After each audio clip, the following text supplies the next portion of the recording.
Siguiendo la más pura tradición española, el general Martínez Campos protagonizó un pronunciamiento en Sagunto en el año 1874.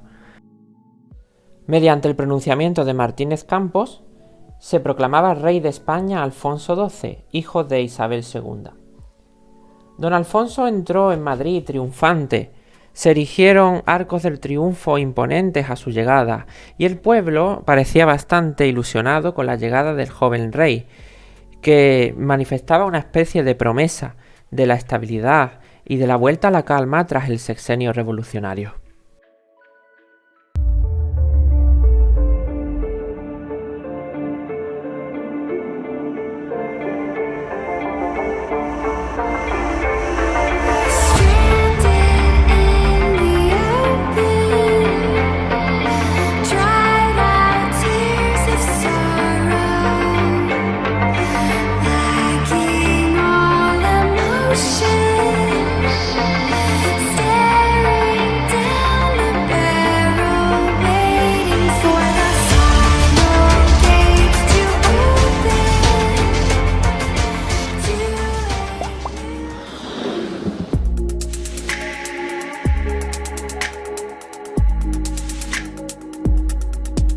Durante los años de exilio de la familia real de los Borbones, en el sexenio revolucionario, Cánovas del Castillo estuvo imaginando e ideando y diseñando meticulosamente el sistema de la Restauración.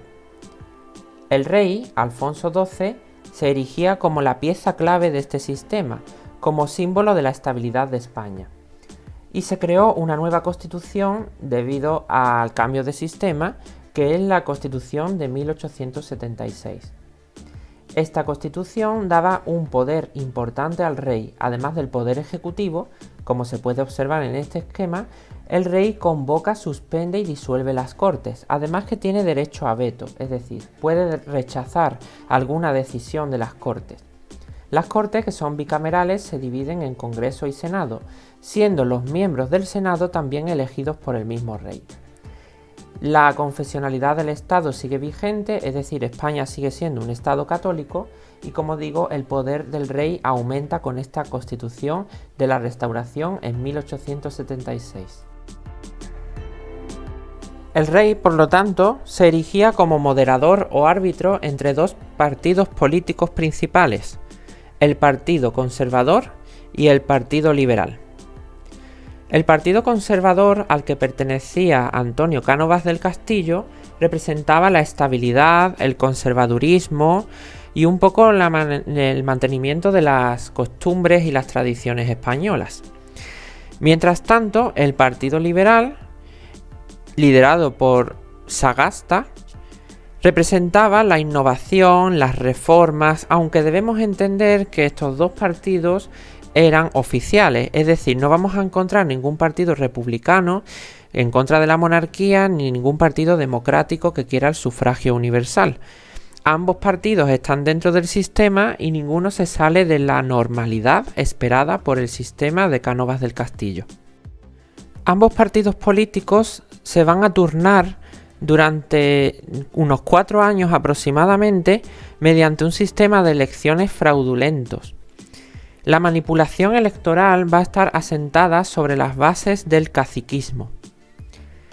Los caciques eran terratenientes, señoritos de los pueblos, eran gente de importancia dentro de la población que se encargaban de manipular los votos de la población rural para que saliera votado el partido que tocaba salir.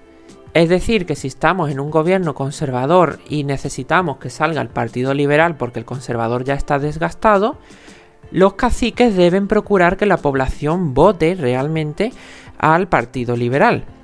Si no se puede o se le va de las manos, existe la técnica llamada del pucherazo.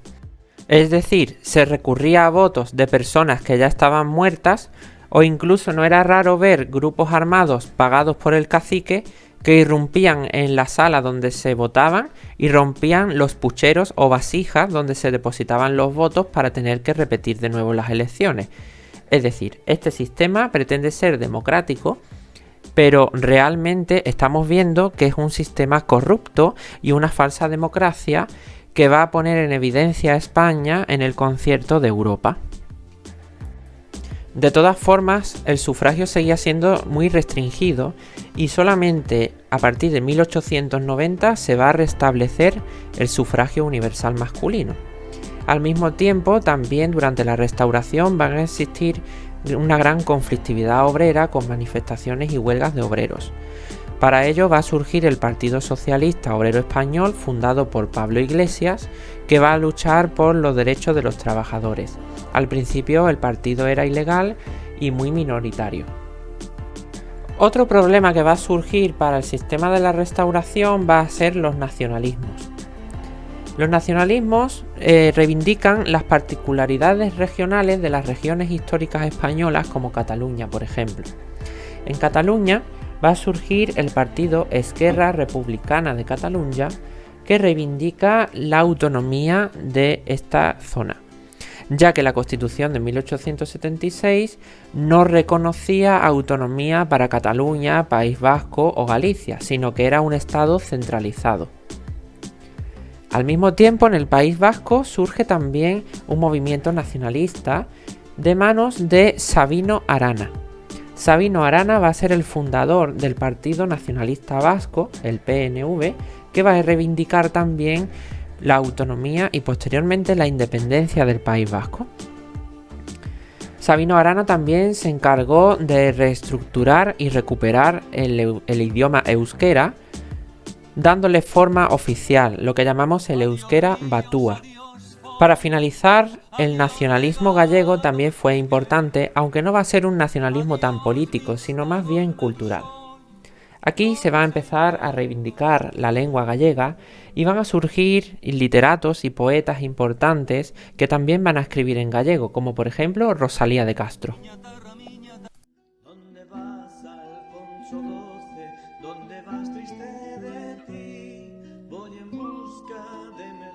Alfonso XII comenzó a ser rey de España con tan solo 17 años, pero tenía una muy buena formación en el extranjero durante los años de exilio de su madre Isabel II.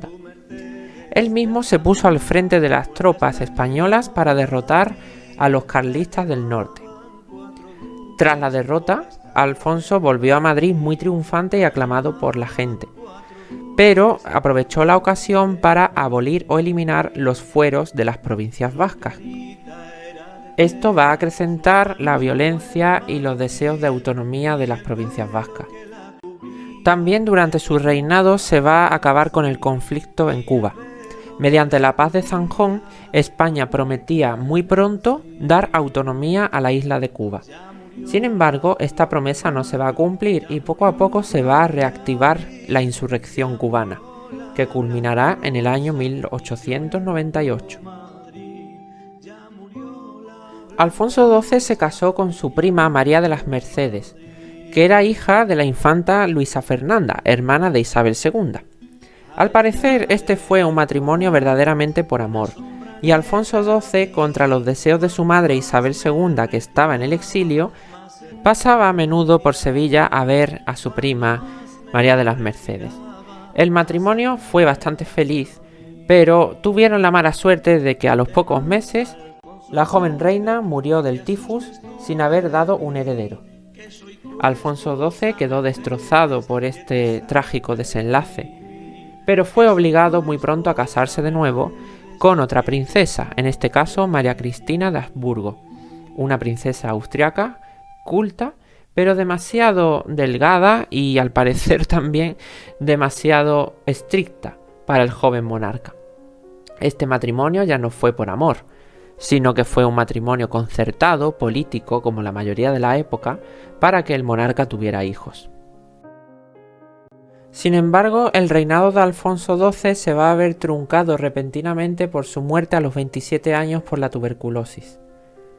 Alfonso y María Cristina tenían 2 hijas, y la reina estaba embarazada cuando murió el rey. A los pocos meses, por suerte, nació un hijo varón, al que van a llamar Alfonso. María Cristina se va a encargar de la regencia, mientras que el pequeño Alfonso XIII, que ya nació siendo rey, alcance la mayoría de edad.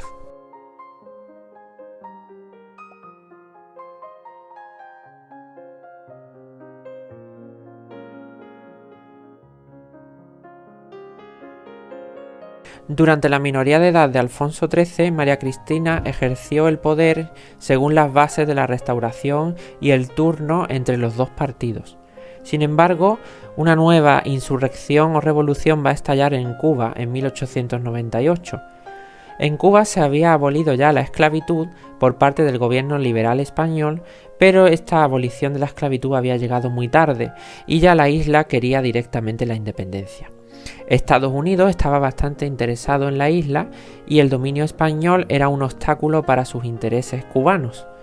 Así que en el año 1898 estalló en el puerto de La Habana un acorazado estadounidense llamado el Maine. Efectivamente, Estados Unidos echó la culpa del estallido del barco a España y fue el pretexto adecuado para iniciar una guerra, la Guerra Hispanoamericana. España se tomó la guerra con bastante entusiasmo e inició el conflicto pensando que iba a derrotar a Estados Unidos rápidamente, pero Estados Unidos dejó ver fácilmente su superioridad militar y naval y destrozó la Armada española.